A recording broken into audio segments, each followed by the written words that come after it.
It's time to start your engines and be part of the conversation.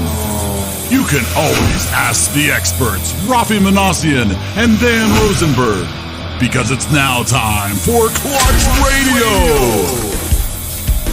The show starts now. Wow, look what happened. The show started now. The big voice guy wasn't kidding, was he? He wasn't. Looks like we're on. Yes, the big voice guy is Eric Schemer, of course, and my co-host of the Raffi Film Festival every Monday at 5 o'clock Western, Pacific. Hey, everybody. Welcome to Clutch Radio with Raffi and Dan. Over there's Raffi. He always gets it wrong. There is Dan. We come here every Saturday morning. We chit-chat with our friends, including you, and we talk about cars and trucks and vans and SUVs and classics and credit and whatever you want to talk about. Exactly. It's been going on for well over 3 years. Well, yes. Well over. It might even be 5 years now. Well, if you count, you have to count. If you count the Seattle shows. Yes, the Seattle radio shows. I'm counting this since we started this during the pandemic, which was probably April of 2020. Okay. So we missed our 3-year anniversary. Oh. Today is what's that? You didn't buy me flowers. You don't buy me flowers. The 24 hours of Le Mans, as they say, is happening. It is happening as we speak. Yesterday at our Cars and Coffee meet, which you missed because of a little bit of rain, everybody was worried about getting your Accord wet. He doesn't want to get his Honda wet. And somebody else said, he doesn't want to get his hair wet. All very good ones. So we're sitting there with our good friend Ron Erickson and Glenn Munger. And they were telling stories of some great car stories of old Seattle. And they also, Ron brought up the fact there's a NASCAR team running in Le Mans in a Chevy, a GM car that's actually running, and it was beating the GT cars by 2 seconds in the preliminaries. So that's kind of interesting. We can talk more about that if you like. We don't typically talk about racing on the show, but our friend Jake of Jake's Pickup, I'm actually wearing a Jake's Pickup sweatshirt today. There you go. He will not be with us today, but he'll be watching the rerun because he is out in Shelton at the Ridge racing. Now, Jake is doing what's called vintage racing. Vintage racing is a separate class of racing with a number of different sanctioning bodies for safety and technical assurance.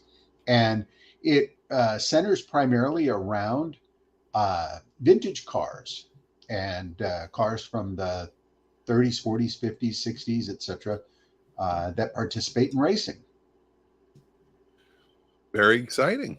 Yeah. And your picture froze, but there you're back. There, I'm back. We have some cool stuff today to talk about from our friend, our favorite car dealer, Ray Pepper.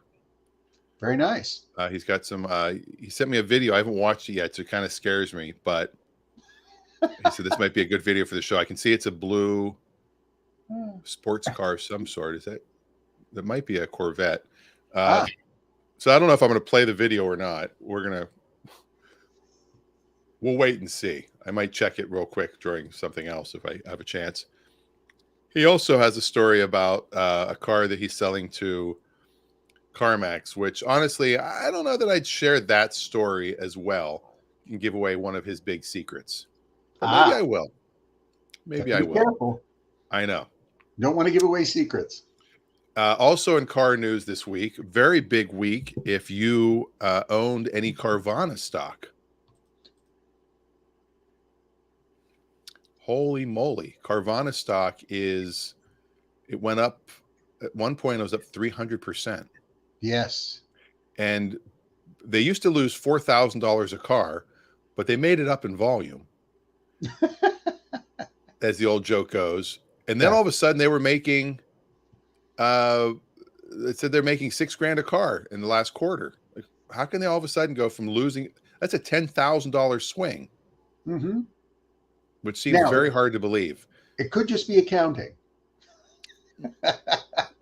You know, a lot of people ask how much people make in the car business, and maybe this Yes. is a good topic to talk about. The commission plans are so screwed up at most dealerships that every payday, everybody was pissed off. Yeah, there's always something going on. Even if you made $10,000, you're like, I was supposed to get 15. And you go through the numbers and you're like, well, how did I not get paid? I didn't get paid on this deal yet. Oh, well, it hasn't funded yet. Well, none of these have funded, but this one big one, you're not going to pay me on. You're going to wait until the deal funds. Like you're going to pick and choose. And then your commission, let's start at the beginning. Typically at a car dealership. And if I owned a dealership, I would totally change this. Typically at a dealership, you get minimum wage. That's what you make as a car salesperson. And on the 15th, they pay you a draw based on the hours you worked, and that's it. No matter how many cars you sold, you get paid on the hours you worked. So let's say you worked 80 hours. And let's say at the time minimum wage was $7, which is really what it was back in my day. So $60. So you have $560. So you get a check for $560 in the middle of the month. Then you sell 4 cars and you get $300 each. So that's 12. No, that's a bad example. You get $200 each. It's $800. So at the end of the month, they take your 800, they deduct the 560, and then they pay you the difference. You get like $100 some. And you're like, well, what about my hours? And they're like, well, it's a draw. And then you have to argue, well, no, you still have to pay me at least my hours. You go, okay. And then they finally will pay you the other 560, plus, which is ridiculous money, not plus the commission. That's it. You get your hours or commission.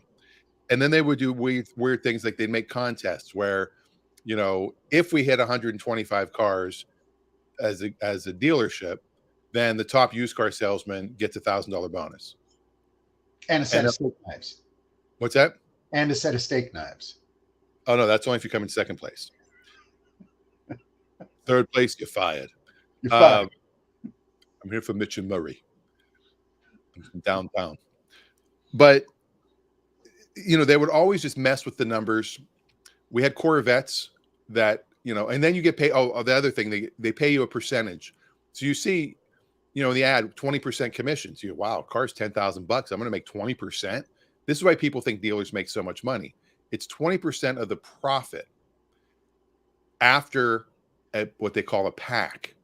So they'll call it an advertising pack or a marketing pack or a maintenance pack of, let's say, $300 a car. So if the car has $1,000 profit above invoice, not actual true profit, then they'll pay you $200 would be 20%. But first they take out sometimes $500. And then they pay 20% on that $500. The leftover 500, or a $300 pack, the leftover 700. They make it so, I can tell everybody, people are tuning out now because like, what? They make it as confusing as possible. I'm tuning out. Yeah. So salespeople are just like, and they don't want to argue anymore. Right. And yeah, it's so hard. That's the bottom line. But this is similar with other things. Anytime you're in any kind of commission sales structure, and many restaurants have converted their service platform to commission. So especially high-end restaurants, where they add a 20% service charge on top, and they tell their serving staff, you're going to get commission on your sales. So whatever your tables buy, you get a commission off of that. You just might as well imagine that every day you work, somebody is reaching into your back pocket and taking money out of your back pocket, because that's really what happens with a lot of commissioned structures when you're on a wage and commission, and they use a drawdown method for that. The same thing is true with royalties. I was, as a designer, I've been involved in scenarios where I design things with a fee structure up front and then a commission on sales, what they call royalties. And the nightmare of accounting that goes into something like that, they give you a $15,000 advance and you think, woohoo. And then they go, and you're going to get 3% of the profits from sales. So, and then what they do is your sales start and they go up like this, and they start with a 15,000 and it trickles down, trickles down, trickles down, trickles down against all the associated costs, all the ad, all the G&M, all the everything that's in there, down. And it took for one company, it took almost 3 years for me to exhaust my advance. And then I thought, well, that it's down to zero now because they give you a report. Now I'm going to start getting money. So I was getting a check after all the sales. Sales had depleted after 3 years, but every quarter I'd get a check. And my first check for royalties was $16.48. Yeah. I don't think I kept it. I kept it for a long time pinned up in my studio. Well, I've got, friends that are in the Screen Actors Guild. Yes. And they'll get a check for a penny. Yes. They'll spend 60 cents to mail a check. And they still, for some reason, don't do direct deposit. They still mail checks, and it's every royal. They don't combine them. Like, you don't get a weekly check. It's if you're on, this guy's been on a bunch of shows as a guest star, and he's maybe been on 100 TV shows. Yeah. He might get 70 checks in a week. Yep. Because, one series is playing on this network, one series is playing overseas, and you get all these weird little, pennies. Yeah. And it's like, just combine. There's so much waste. Yes. And with technology now, but that's the whole reason you can't even have the same name as another person in the Screen Actors Guild, because that's how they track things, is based on your name. Like if there's another Dan, I think I'm the only Dan Rosenberg, but if there's another one, I might have to be, Daniel J. Rosenberg. Yeah. Or do something where I have to, like Michael J. Fox, his name is Michael Andrew Fox. He's Michael A. Fox. And there was another Mike Fox in the Screen Actors Guild. So he just threw the J in because Michael A. Fox sounded like, it depends on how you say it. Like he was saying, hey, Michael's a fox.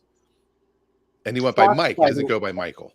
And Fox, by the way, for those of you born after 1995, is a term used to describe somebody who's very good looking. Right. Not just a weird news network or a good TV network. For our young listeners. Yes. Okay, so calling you Fox. So let's start in the comments. By the way, if you want to comment, the show's about you. I don't know why I'm talking like this. It really is the show about you. Adam says, a mighty fine morning to your lads.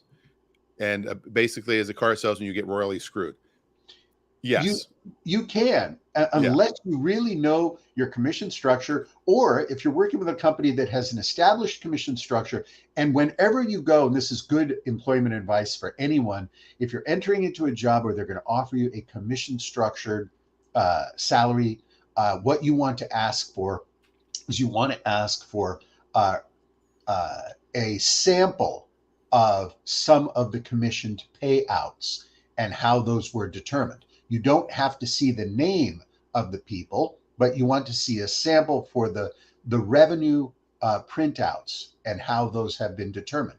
And ask for not just the top sales guy, ask for the average sales job, or printouts that show for first year commissioned sales.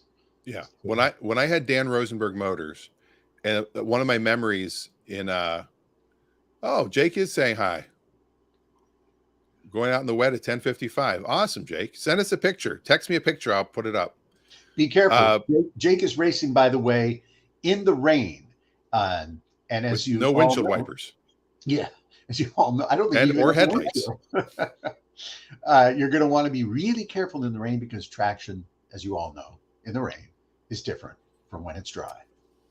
Now, if when I had Dan Rosenberg Motors, which is my little car dealership in Georgetown here in the Seattle area that I had for a minute, as the kids say, we had my pay plan, I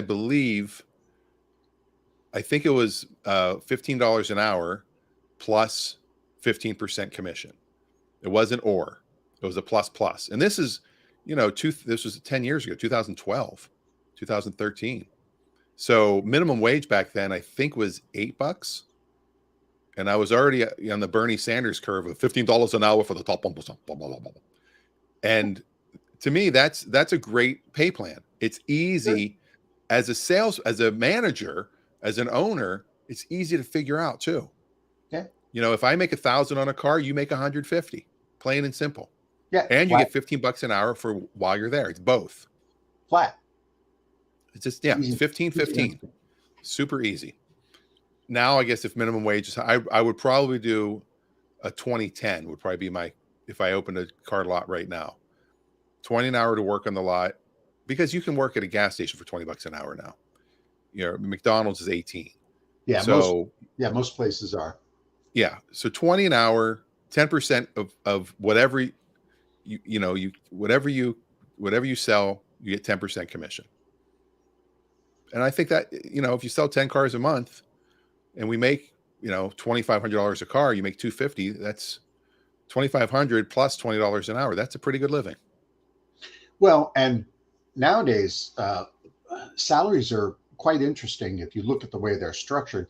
In the car business, in the car industry, it would surprise most people to find that the highest paid workers on a wage basis are not sales, are not office. They are mechanics, because mechanics have become really, really sought after. And the vehicles that are being worked on now are very sophisticated. So you have to have a lot more training than somebody who's just operating the front office. So mechanics can capture $80,000 to $120,000 a year if they have specialized education and they'll work on vehicles that are, technically sophisticated. But a good mechanic, by time they are making six figures, and many do, will have 5 to 7 years of training, equivalent to more than a bachelor's degree from a college or institution. And they need a computer science degree at this point. They do. Now, every car plugs into a laptop now. That's right. And the equipment they use nowadays, it's pretty darn sophisticated. It's not as many of the wrenches and grease as you might think. And cars also these days, they're just not as dirty as they used to be. So mechanics and mechanical floors where the work is being done, they're not grease pits, excuse me, like they used to be. You go into a Porsche dealership and look at their repair and service center. It's immaculate. Same thing with BMW, Mercedes, all these high-end places. So you're entrusting somebody with $100,000 to $400,000 car for service and repair. That person needs to know what they're doing, and many of the staff are highly trained with these sophisticated vehicles.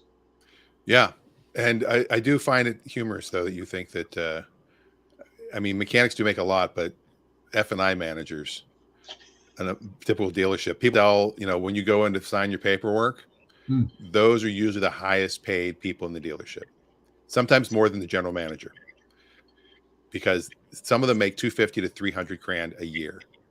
That's a lot. And they make a lot. Now, general managers, that's the general manager salary in that range. But I've seen F&I managers that were killers. You walked in there, they sold you a warranty, they sold you the Gap, they sold you the True Guard. Got to get the True Guard. True Coat. That's what True Coat. Got to get the True Coat. And holy crap, their commission plan, they get front end and back end, which means if there's profit on the car, they get a piece of it. If there's profit on financing, they get a piece of it. If there's profit on warranty, they get a piece of it. Now going back to Ray real quick.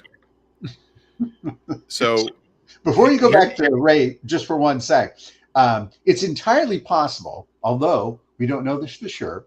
I heard there were secret documents that Carvana had taken from another organization, and they hid them in boxes in their bathroom, and the feds just recently discovered them and it allowed them to get an edge that was able to elevate some of their stock among people. I don't know if you've heard that news, Dan. Yes, Carvana actually. What's funny is the fans of Carvana, the people that are true Carvana lovers, Yes, they don't care about this. This is like no big deal. This is a witch hunt. That's That the government's going after Carvana for these documents that Carvana had, and their stock kept going up. Who cares? They actually got more money in donations. People started donating to Carvana when they heard this was happening. It's really frightening if you think about it. And yet, everybody involved seems to be acting as though nothing serious has happened or there's nothing really wrong with this. And yeah. But there's a thing called caught red-handed. And Carvana might have been caught orange-handed in this case. But yeah. Yeah, that could be a whole other conversation for a different show. Because we strictly talk about cars, don't we? Yeah, well, and Carvana is a car company. All right, so Ray Pepper, here's what he did. I'll give the backstory. So he bought a Jeep, and he decided to sell it, and he took it to CarMax to sell it to them, and they'll sell it in their auction. And they typically pay really good money because their auction people that buy at their auctions spend stupid money. So they barely inspected the car, and he really wanted. I'm getting an echo. See, I have an echo. You don't have it here. Adam just said he has. I hear it in my ears. Let me see if I mute you for a second. Does that get rid of it? Oh, it does. Huh. So if it's coming from you somehow, because I don't get it when I'm talking. The mic. Let me adjust my mic. Hang on. I can try a different mic and see if we got to get you headphones. Hang on. All right, I'm going to mute you for a second so I can tell the story. So he took the car in, and he needed $8,000 to basically break even and get rid of the car. And they only offered him $7,000. Now, I know that he probably, if it was me and I had this car and it might have some issues and I just want to get rid of it and unload it, I would take the $7,000 and just be like, you know what? I can lose now or I can lose a lot more later. I'm just going to let it go. Cut my loss, walk away. And then I would bet people on how much it sells for at the auction to make my money back that way. That's a pretty good idea. Let's try Raffi again and see if they. No, the echo's still there. All right, let me try another. All right, he's going to try another thing. And so the question is, we're going to play the game. What did Ray do? Did he sell a CarMax for a $1,300 loss? How's it $1,300 now? Oh, plus fees. Yeah, got it. Leave it there and ponder, or did he sell it? And Adam says echo. And let's try the echo again. Hello. Hey, it's gone. Is it gone? Yeah. Oh, your microphone sounds better too. Oh, there you go. Okay. All right. So you heard what happened. Yes. What do you think? Should he lose $1,300 on a car that might be damaged and just walk away because he's going to lose more later if he has to fix it and try to sell it? Or does he just walk away? Sell it or keep it? What would you say? Okay, my answer is going to be based on knowing Ray and my instincts. My instincts are Ray took the loss and walked. See, that's what I would do. I don't think Ray did that. I think Ray is going to figure out a way to fix it a little more and run it through a different auction and hopefully sell it that way. Now, that's possible. That is possible. But I don't think he'll retail this car. He will not retail this car. I think it's too risky. Yeah. So Adam has a vote that he sold it at a loss. You say he sold it at a loss. I say that he's going to keep the car. Now, I would have sold. I've lost on many. If you go 80-20, I'm a big 80-20 guy. If you win on 80% of the cars you buy and sell, and you lose on 20%, you're coming out ahead at the end of the day. And this is wholesale, not retail. And I don't mind. I don't mind having 20 chickens in laying eggs. If one or two of them don't lay eggs at all, and the other chickens are working overtime, it's fine. So I can lose money on something and make my money up on another, and then I just call it even over the whole board. A lot of other people I know, they don't like that philosophy. So Now he says, if he knew Ray, Dan doesn't know Ray, obviously. Fixing himself or paying labor. He's paying labor. yeah. Yeah, Now, I don't think Ray has trouble there's- fixing dinner. So Wow. Now, the fixing himself or paying labor. So he would be paying labor. He probably would have it fixed at one of the other auctions that does have cheap labor. yeah, You know, their hourly is only 105. Yeah. Which is pretty good. Which is pretty good. And he can buy it wholesale. He's a licensed dealer, so he can buy all the parts he would need at wholesale. But the question is it worth it? So Dan does bring up a good point. If he fixed it himself, he would be saving. If he could, or if he knew somebody who could fix it for less, he could save and possibly have some recovery. But the amount of time, headache, and opportunity cost is very big. Now, here's what Ray Pepper said. So he decided to take option B. He left it there and he's pondering. So he hasn't decided officially yet. He said it can't run through an auction. It may overheat. However, I have a plan, and it's not ever going to be retail, and I'm not fixing it. Oh, he's going to have a fire sale. He could disclose and just say, hey, here's what it is. Here's what it needs.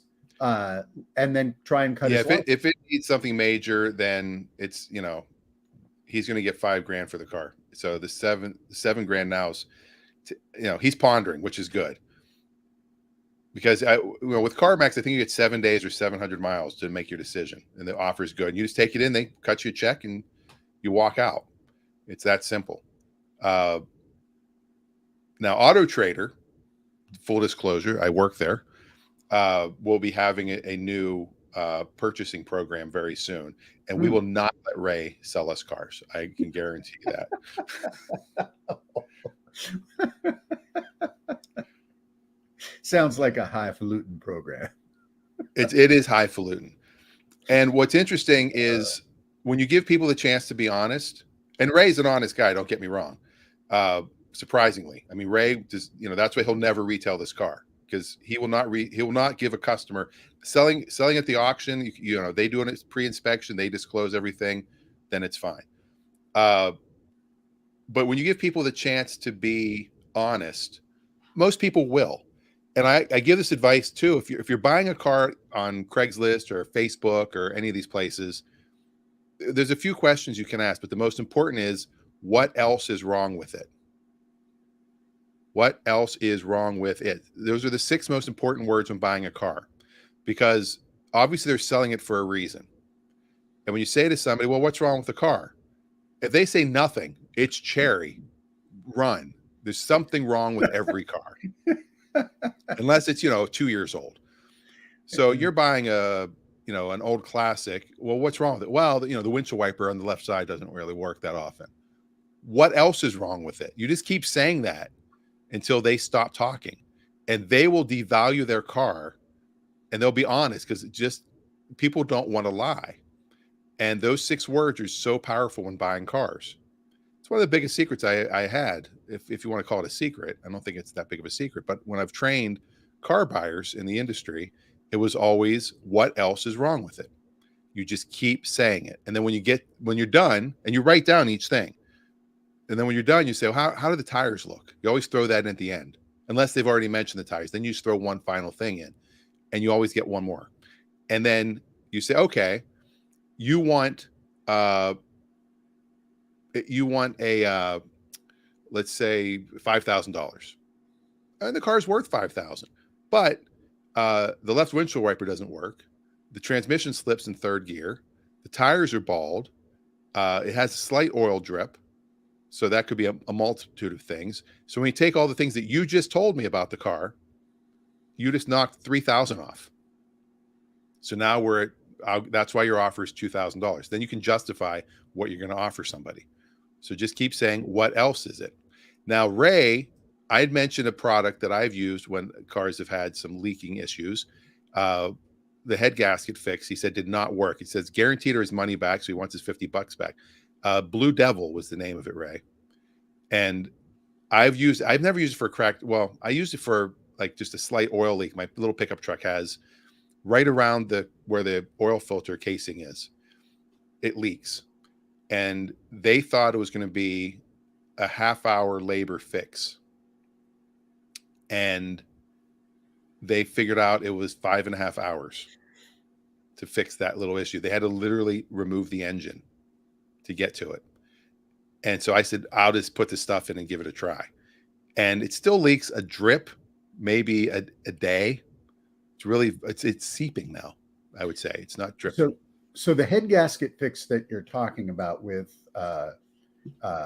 Blue Devil or any of these types of things is it's basically a slurry that will heat up, go into the system and fill a crack, basically, or fill a seam or some sort of seepage along it. So if this isn't working, it's likely that what is happening is if there's warpage or there's such a large enough gap that it's beyond the tolerance of the fluid to be able to solidify and take care of it. Now, it may say on the product itself, I know people who have done multiple applications of this to where it finally does show some improvement. But the bottom line is that this is not a long-term solution.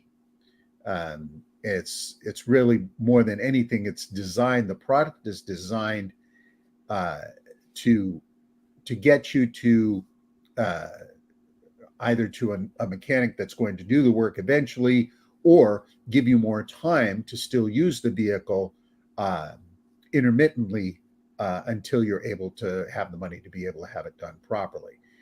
It's the same thing with sealant air. You put the synthetic in your flat tire, it pumps up the tire with foam, and then you can drive the car. Well, they don't recommend you drive the car forever with it.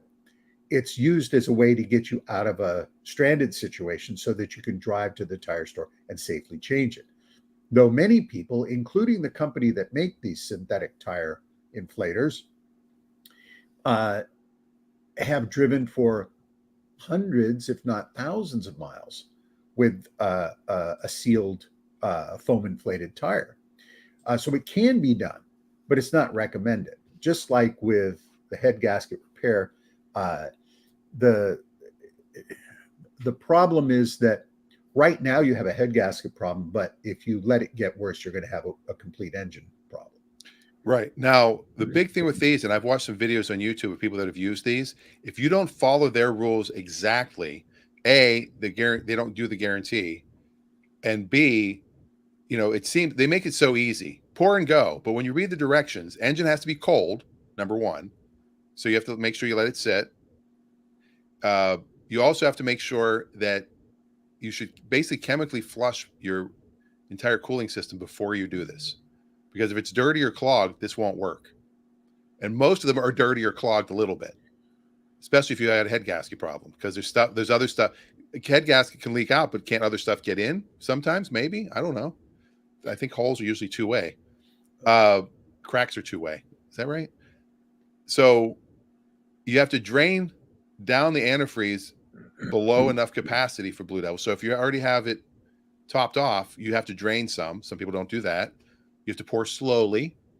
I can't imagine Ray pouring slowly. He seems like an aggressive pourer. With the engine idling, you slowly pour it into the radiator. Now, if you don't have a radiator cap with the engine off, you pour it directly through the top radiator hose. Yes. Do not pour into the reservoir overflow. Right. After pouring slowly, replace the radiator cap. Leave it on for 50 minutes. 50. So if your car is overheating, and you have to leave it run for 50 minutes, you could blow your engine by that, could you not? 50 minutes is a long time. Yeah. It'll be up to operating temperature within 7 minutes. Yeah. So there's a lot of stuff. And then this, I don't get warning, security device inside, alarm will sound. I guess that's so you don't steal it. Now, I've never actually used the head gasket one. I've used the oil. There's an oil sealer that they have. And I've used that for oil leaks. uh, and it's worked. It heats up and turns into glass basically. It like seals the cracks, and just for little leaks, major leaks, yeah, you got engine problems. But yeah, see, Ray said it started to overheat at 30 minutes. They couldn't make it to 50. Yeah, but Ray was overheating like just probably faster than that before. And he said, yes, he dumped it in. See, he says dumped. He didn't pour slowly. He dumped it in. He dumped it in the radiator while cold. Yeah. Yeah. All right. Well, take the $7,000. Yep. I would exit. Take the money and run. You know, one of the things that's important to remember is if you are inside a movie theater and you smell smoke and you think there's going to be fire, the sooner you get up out of your seat and exit the theater, the better off you are, because your risk is reduced the sooner you exit. This is the same strategy when you find yourself in a situation like Ray is in. As soon as you identify that there is smoke in the theater, get up out of your seat and exit the theater. The theater is about to overheat. Yep. And you don't want to be in there when things get worse, because but when you can't scream fire. No, you can't. That's why you just quietly exit the theater. So he doesn't need to scream fire. He just needs to be done with it and take his loss and move out. You might leave your popcorn and your hot dog behind, but you're saving your life. So it's like with airplanes too. They tell you do not take any of your personal items when if we have to leave the aircraft in an emergency situation. And I'm telling you, I've been in these, when I worked for Boeing, they had these test systems set up where you were inside a mocked up fuselage, and they created the scenario for people to exit the airplane. And boy, you got to get out of that airplane. If there's smoke in an airplane, people panic. You got to get out of there quickly. And fire in an airplane, you got to get out of there even faster than that. And it's amazing. Even in a simulation, people will grab their jacket that they came in with. They'll go to the bin and they'll open the bin to take what they came with. It's a simulation. You could potentially die. And people are like, no, I need this. Well, maybe I could save that. Oh, maybe I could do this. Just exit as soon as possible. Oh, people. By the way, he wants to let us know the salesman hymn is coming out. It's an absolutely beautiful Wrangler, 2012 one owner Sahara, top of the line. So, so if someone wants to invest $8,000 in this thing, and so he only loses $300, he'd probably sell it to someone and you just have to fix the head gasket issue. And it's not the end of the world to fix a head gasket. It is expensive. It is expensive to do it, but you might be able to find somebody that would buy it from you, like a mechanic might buy it from you in order to fix it and make it right. Yeah, and $8,000's a steal for that. Even with the, Absolutely. Because once you fix it, I don't know how many miles are on it, but it's probably worth quite a bit more right off the bat. Now, Ray sent me a video, and I'd like to share it, but I'm just trying to.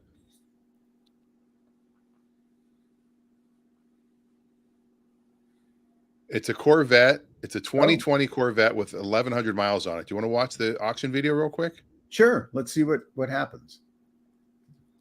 All right. I don't know if you can really hear everything, but maybe I can talk. 2020 is desirable, mid-engine Corvette, good-looking car, lots of horsepower, plenty of market value. All right. Now the problem is it's blocking. There we go. Let me hide that. So it's blocking the play button. I couldn't hit play. All right, here we go. So this is Ray took this video. Looks like a nice car. 1,061 miles. It's at 72. Did he say it doesn't start? No, it must start. There's nothing wrong with it. It's at 77.5. 75.7. Oh no, it's green light.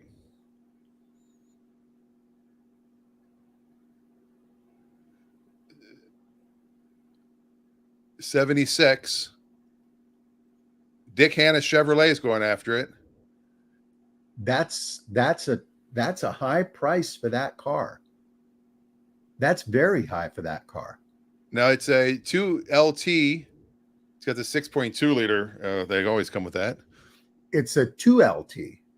It's a 2LT, 2020. So it's the first year of the. But look at the miles on it. It is the a low 4.8 mile grade. Oh, it's got an MSO title, so it's got a manufacturer statement of origin. It's never been titled. Brand new. This is technically a brand new car. But at retail, this would struggle at retail for 90. And did you just say at retail that would struggle? Yes. Okay, I wasn't sure if it was you or if I was hearing. There we go. If I was hearing Ray talk in the video. $79,000. That's a lot. That's a lot for that car. It's probably beautiful and it'll go on a showroom floor, and it's gonna capture someone who wants a brand new one but doesn't want to pay 100 for it, or 105 or 110 or whatever the new ones end up being. But 90 would be, I think, top retail. Maybe even 95 you might be able to coax out of somebody, because 21s, 22s, and 23s can be had for certainly more, but for a dealer to take possession at almost 80K plus auction fees and things like that, by the time they get it home, they better have a customer. My guess is they had a customer already when they were on the phone, and they probably bought it right there. And just here's the thing though. Here, watch this. Look at this. I just pulled this up. A little Auto Trader research. Here's a 1LT for $79,000. Mm-hmm. A Z51 Performance package. Well, these all have really high miles. 2LT for $79,900. Mm-hmm. 3,700 miles for $77,000. Mm-hmm. 3LT for $86,000. Now the 3LT is the more desirable.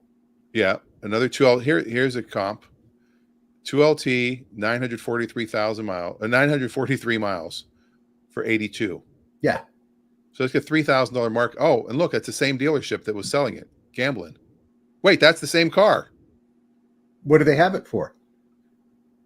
92? Well, no, it can't be the same car because although it looks exactly the same. Gambling Chevrolet is who was selling it. They're asking $82,000 for. They still have it in their inventory, so it must not have sold. Yeah, because there it is. That is the same car. Yeah. So it doesn't make any sense, because what are they making? $5,000 on that? Not even. Yeah. By time it depends on what they're in it. If they sold it at $79,000, this isn't the dealership that bought it. This is the dealership that was selling it. Oh, they sold it. This is the dealership selling it. So if they sold it for $79,000. Okay. That was probably a car that was traded in by a customer. I thought they were selling. No, it's an MSO. It's brand new. It's never been titled. Maybe this probably vehicle. This is the car. Vehicle and MSO. Be the first registered owner. So then that maybe it was an event car. An event car. Okay. Or it was a car that somebody was going to get but changed their mind. The dealer drove it for a while. Yeah. But there you go. This is the same car. We found it. It's in Enumclaw. Enumclaw. They haven't taken it out of their inventory yet. It is possible. Ray, you'll have to tell me, did it sell? Oh, it went on offer for $79,000. So that means it didn't sell. Okay. So $82,000 is what they're trying to sell it for at the dealership. Yeah. This again, what gets Corvette prices up so high, newer ones, is demand. People want them, and they want them pretty quickly because they tend to be impulse buys. After that, because people will pay a premium to get them brand new, the prices, like a lot of them, tend to hold for a while, but then they start to come down as the vehicles become more available. So it's harder to sell newer low mile or no mile cars unless people are still struggling to get them. So that's a challenge. Yeah.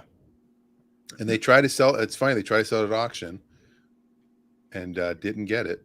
Yeah, that's a car that would be great on Bring a Trailer and could get into the 80s. I didn't see the interior. Was it black interior or charcoal interior? Here you go. So it doesn't look like it's loaded with options. So it doesn't have a contrasting interior. It looks like it's a brand new car, of course. But again, it's not a special package thing. It's a 2LT. It does have the red seat belts. Okay. Yeah. So it's just a nice Corvette. And listen, for 75, 80, even 85K, you get a heck of a performance car for that money. So yeah. It's got heads-up display. Mm-hmm. So some nice goodies. If you haven't driven one, they're pretty exciting cars. $1,137 a month is the estimated payment. How much? At the $1,137. Yeah. That's for 72 months. 7.39 is the average APR right now. Wow. Just 8 months ago, it was 0. Yeah. That's how high things have come. Now, Kelley Blue Book says this is a fair price for this car. Yeah, because that car should be in the high 80s to 90. But especially with summer coming up. But what I don't know is what the allocation model is now for dealerships on new deliveries. For a while, Corvettes were slowly coming in. And, after COVID, it was hard to get one. And now they're getting a little bit easier to find. But people still want like special models, anniversary editions, 3LTs, performance package cars. So I think it's a great looking car. Oh yeah, they are great looking cars. But I mean, if they wouldn't sell it at 79 at the auction, then they're in this car quite a bit, and they're trying to unload it. That's why they even took it to the auction. They can't get anybody to come in and buy it retail. Well, it's hard to sell that car in a lot that has just lots of other cars. That car needs to be specialized. It needs to be treated like it's something unusual, even though it isn't necessarily. And it needs to be in a platform in order to get it to the right people. There's only 2 considerations for selling a car. Number 1 is the market, which we have no control over. And number 2 is the presentation. So you have control over how you present a car, but you don't have control of the market. So the sort of undercurrent of that is something we've seen as the promotional aspects of car sales have changed, including online auctions, special financing, people are looking at different ways, not only of financing their cars, but different ownership models, including group ownership, club ownership. So if I want a Corvette driving experience, I can join a club that has multiple vehicles and use a Corvette 1 month. The next month, I can use a Ferrari 308. So a lot of different opportunities for people to have that experience without the burden of ownership. Yes. Now, I drove our friend Ron's Corvette when we did a little cruise around the island for Jake's birthday when they had it over at the car condos.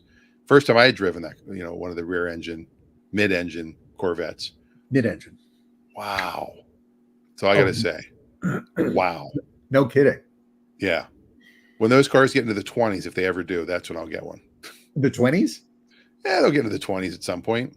Because you can get a C3, C4 with a lot of miles on it in the mid 20s. So at some point, a C8 will be in the mid 20s. Well, you can get C7, C6s, which are very desirable, by the way, C6s or 7s. You can find one with mid-range miles in the 30s, and they are great cars. Now they're front-engine cars. A mid-engine car is really quite different. Now the old profile mid-engine cars, like a Pantera, for example, the engine sat much higher in the vehicle. The vehicle package had the V8 sitting much higher, so the the mass, the acceleration that you felt pushed you against your shoulder blades, because that torque and all that power was coming through at a higher mounting position on the car. The Corvette, the modern mid-engine Corvette, that engine platform is quite low. And so what you get now is you get that push, but it's much lower on your body. It's in your like midsection, small of your back, that pushes you when you really get on that throttle. And as a result, your handling and your experience driving that car, going around corners, it's like a slot car. It's fantastic. It's like you're riding on rails. Yeah. And, that car, if you look at all the road tests and things, Corvettes continually compete at premium levels with cars that are 3, 4, 5, sometimes even 10 times the amount that you would have to pay. So you look at a car like a Ferrari or a Lamborghini or a Maserati, you look at any of those cars in premium tests, and they're up there. They're competing within seconds and milliseconds, and the separation comes down to almost driver skill. You put a really good driver in a Corvette, and you'll beat the pants off an average driver in a comparably equipped Ferrari. Yes. Are you ready to do a little old school before we get out of here today? All right, let's do some old school. Also, races, don't forget Stop Stokes. He's got 8 cars there at Stokes. We can do that right after we do old school. Okay. But first, here's some old school. Well, let me get rid of Ray's comment first. Take it off the screen. And here we go.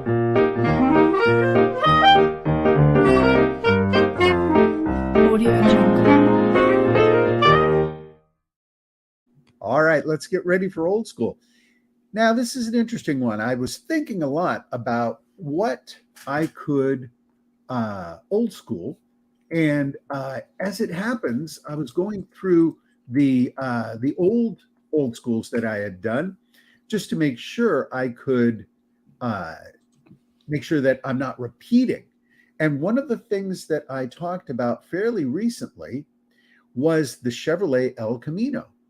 So in thinking about the El Camino, I realized that I had not given enough props back to the Ford side of this particular vehicle design.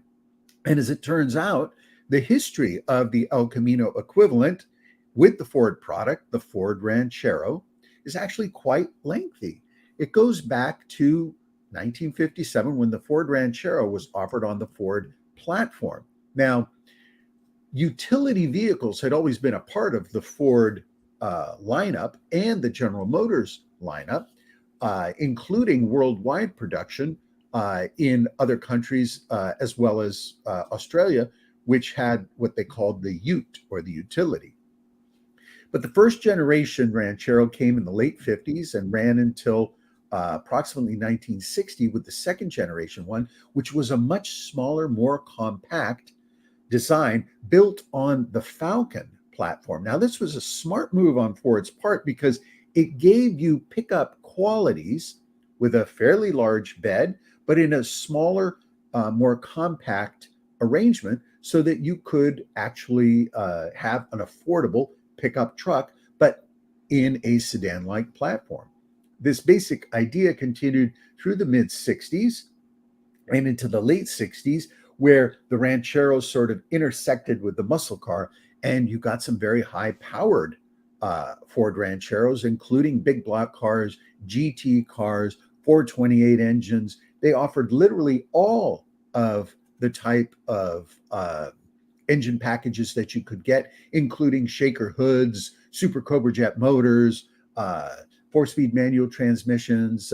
You could literally beat the pants off of any competitive muscle car with sixth generation, fifth or sixth generation Ranchero. By the time we get into the seventh generation of the Ranchero, where basically the Ranchero ends by the end of 1970, I believe 1979, they get a little bit heavier and they lose a fair amount of power, even though they have still the big block engines. So looking at market opportunities, it all depends on the styling you like. If you like a bigger, more powerful car, the later series, fifth or sixth generation Ranchero might be what you want. The ones that are in the late 70s tend to be pretty affordable. You can get a pretty decent one in the low teens. If you're looking for something a little more unique, then you may want to get one from the muscle car era, late 60s, early 70s, but expect to pay in the 25 to 30K range for a good one, and up to 50K for really sharp and rare optioned ones. If you're looking for a Falcon bodied one, these can be bought still today for $5,000 to $10,000. And in all cases with the Ford Ranchero, every single part and piece is going to be very easy to repair. You can do a lot of the mechanical work yourself. The brakes are not complex. The drivetrain certainly is very simple. And they're not highly prone to rust, though you're going to want to get an example that is a West Coast example, been well cared for. A lot of these cars have been modified, so they might have different wheels and wider profile tires. Engine might have been modified. They might have removed the original motor and put in more contemporary, short block or crate motor. These cars, most of them were outfitted with air conditioning, but you can add vintage air, which is not an expensive thing to add to a contemporary with a contemporary system. And you can add sound systems as well as other features to them, power steering, power disc brakes if you want. Or you can take a vintage one, such as this example, and you can put a modern drivetrain in it and create sort of a unique modified hot rod and still have the vintage charm.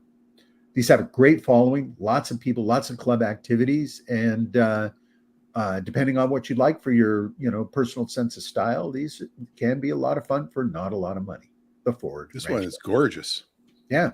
And what was the selling price here? 40 something? 47,750 a little over a year ago. Yeah, these are what you buy here is you buy the restoration, you get the car for free. This car was probably 60 to 70 grand to properly restore.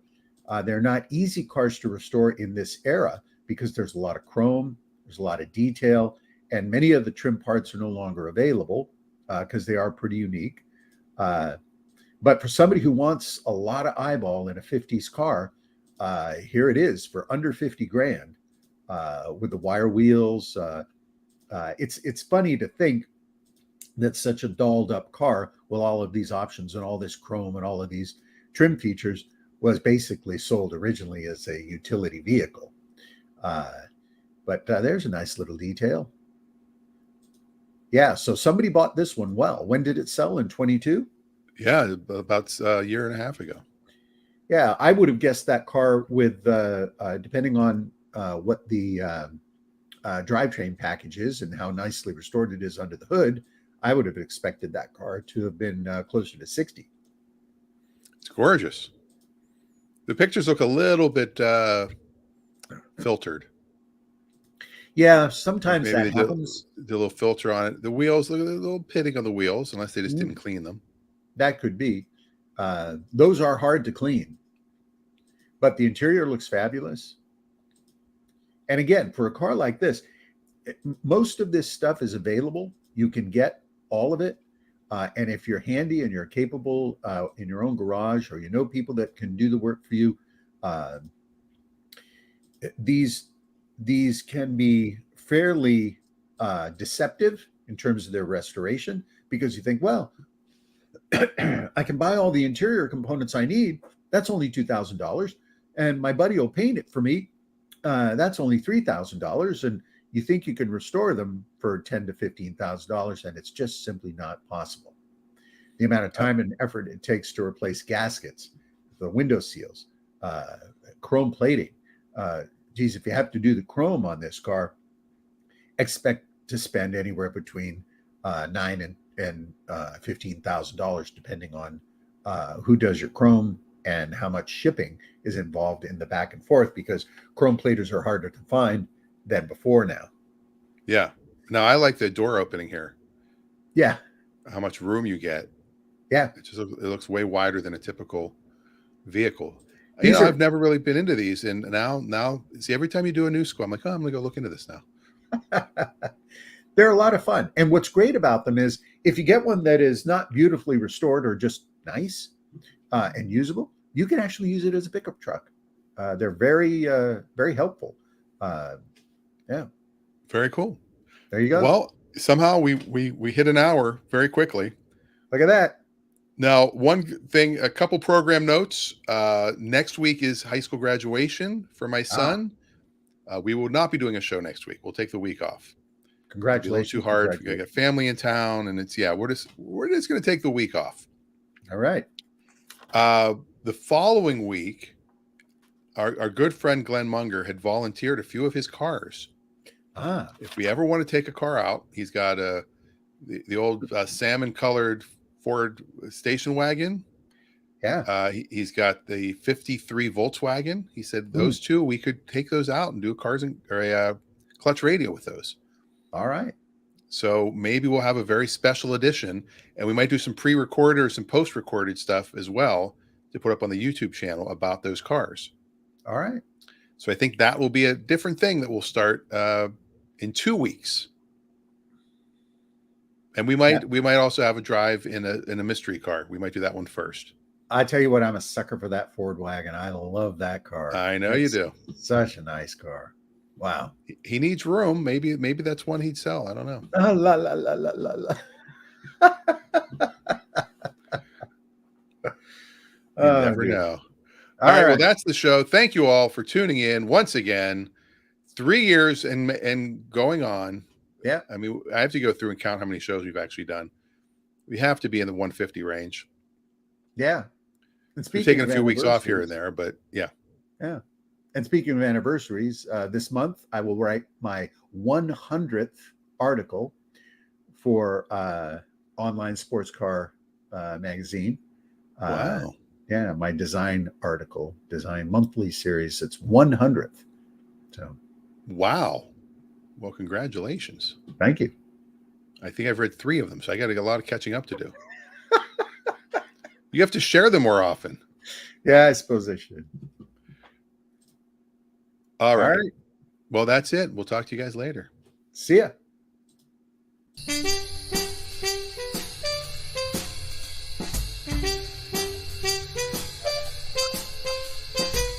Ba-dum, bum, ba-dum, bum, bum.